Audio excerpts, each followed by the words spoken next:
Hello, I'm Hira, and I'm the tech coordinator at Digital Waitaha.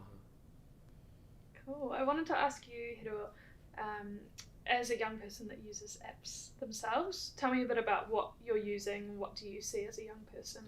Well, I mainly only use like two apps, like YouTube and Discord. Mm. And on Discord, there are a lot of things like some of the Discord servers that you can be added to or you go onto, they don't seem like they're sketchy at all. But when you actually go onto them, they have different, what's the word for it?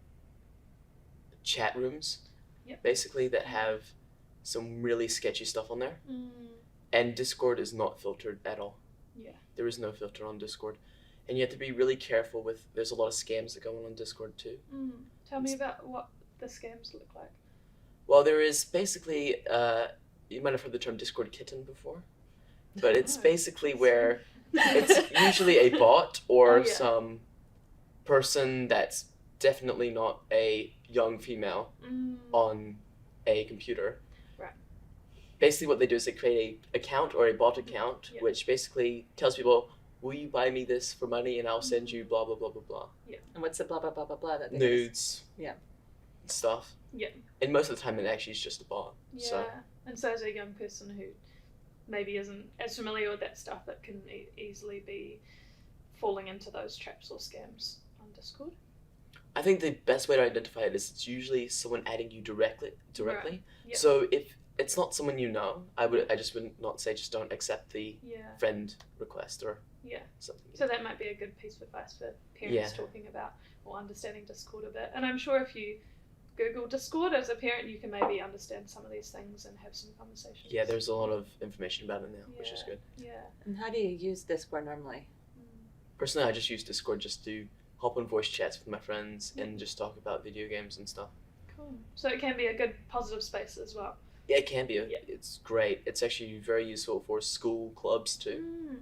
Cool. You just also have to just be careful that you don't go into the wrong servers. Yeah. And how easy is it to go into the wrong server? Is there any way to completely block those servers? Like, can you set up an account that has only your private chats? You can't. You can't. Discord, as I said before, has no filter.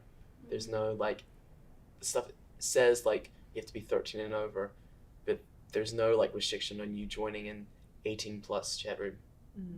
And a lot of time those links are kind of bait and click links, aren't they? They are. They make you think that you're going to one thing. And sometimes they use the bit.ly, the link shortener, so it looks like a different link, but it just leads to a Discord server that sends you to really sketchy places. Yeah.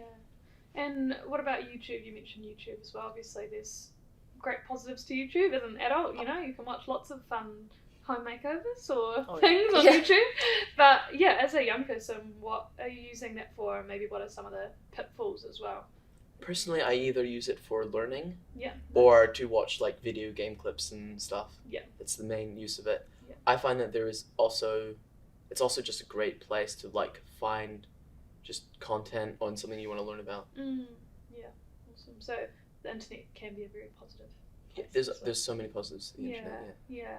Just thinking about, you finish one YouTube video and then you can watch the next and the next, and I just sort of keep coming and thinking about that word of addiction. Like, what do you think you or, young people or you yourself like put in place to be like, okay, that's probably enough YouTube for today? What I do is I like, because you know how there's like a Netflix thing where you just want to binge through an entire show in like one day?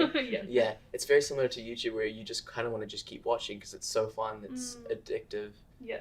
So basically the way that I like stop like getting carried away is I just like, okay, I'm going to watch this many videos and I'm going to like, I'll take a break, do something else, do something proactive. And then like I can come back and watch some more, but just need to make sure that I have that clear break. Yeah. So that I don't like have to be on the screen all the time. Yeah, setting something else to disrupt that with, maybe come back to it.